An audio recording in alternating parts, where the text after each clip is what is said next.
Mabilis din mapudpud itong quick tire eh. Yun lang din talaga ang ano ko sa quick tire. Kasi yung tricycle ko is quick tire. Oh, magtapon muna ng basura.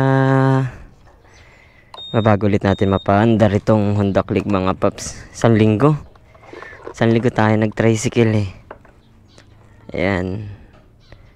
Kaya medyo cold start muna natin siya. Oo, na-stuck siya oh. Gabok na. Grabe nga likabok. Tatapon tayong basura and then bibili na rin tayo ng pananghalian mamaya. Pinapaitan. Agahan natin puntang palengke. Kasi mabilis lang maubusan nun eh. Daan lang natin tong basura. Wala nang punas-punas oh. Mamaya ako na lang linisan ito. Uy, ganda din ng quick oh. Ganda din oh. Paano masabi? Quick yung quick tire nga pala yung gamit natin sa harap mga paps. Ganda din pala. Goods din yung performance niya sa harap. Nararamdaman mo. Pwede na! Yung Zeneas kasi nung tumagal, hindi ko na trip yung performance niya sa harap. Pero ito, dahil siguro bago kaya ganito. Oh, ayun oh. Oh. Ang ganda. Goods. Pero sinasabi ko naman yung Zeneas is goods na goods din yun. Siguro dahil sa katagalan, kaya yung performance niya sa harap, naramdam ko kasi is di na ganun ka-smooth. Di katulad ngayon dahil bago. Dahil siguro bago.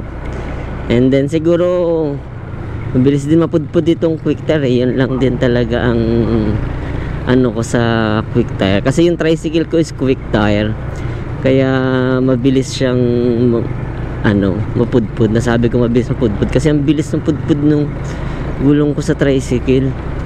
Nagpalit na ako. Bihira ko lang gamitin yun. Shoutout pala tayo kay Lazo Moto. At shoutout din tayo kay Dexter de Guzman. Ayan, maraming salamat sa pagsuporta sa ating Facebook page at YouTube channel. At sana patuloy nyo akong suportahan mga paps. Kahit hindi nga lang talaga ako masyado talaga nakakapag-content. Gawa ng alam nyo na, busy sa trabaho, busy sa baby. Alam nyo na, pag daddy's duty, hindi makalabas-labas palagi. Bihira lang. Dito na lang tayo magtapon mga paps. Ito. Huwag mong subukan. Isang plastic lang naman yung basura natin. Agis na natin dito. Sakto hindi pa sila nagkukuha ng basura. At pupunta na tayong palengke. Mamalengke na. Ang kinagandaan sa Zeneas mga paps ay ang tagal ko siyang nagamit. Matagal na pudpud. Siguro dahil kaya nag-crack yun is katagalan na lang.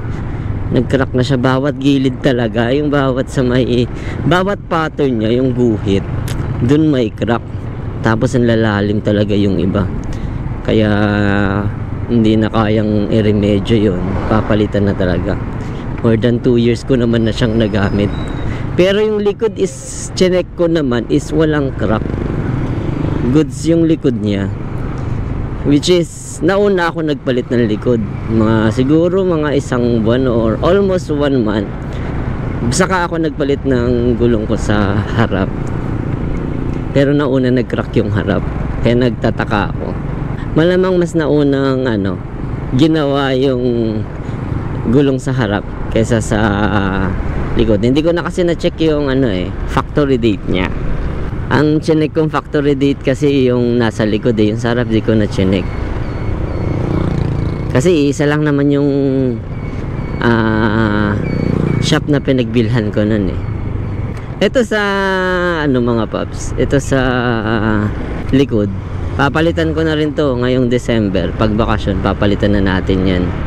So, nag-iisipan ko kung mag-Zeneas pa rin ba ako, magta-try ako ng ibang brand. Goods din naman ako sa Xineos, hindi naman ako nagsisisi sa paggamit ko ng brand niya kasi nagustuhan ko rin talaga. Ay, ang ganda din ng performance ng gulong na yun kahit nung bago. Yung itong huli nga lang, yung sa harap na siguro dahil puro crack kaya hindi ko napansin eh. Kaya sabi ko bakit parang hindi smooth yung hindi smooth yung tawag doon. Hindi smooth yung performance sa Monebella, nararamdaman ko yun eh. Hopefully magka-budget tayo sa bakasyon para makapagpalit. Sana may extra budget para sa gulong. Dito na tayo sa palengke.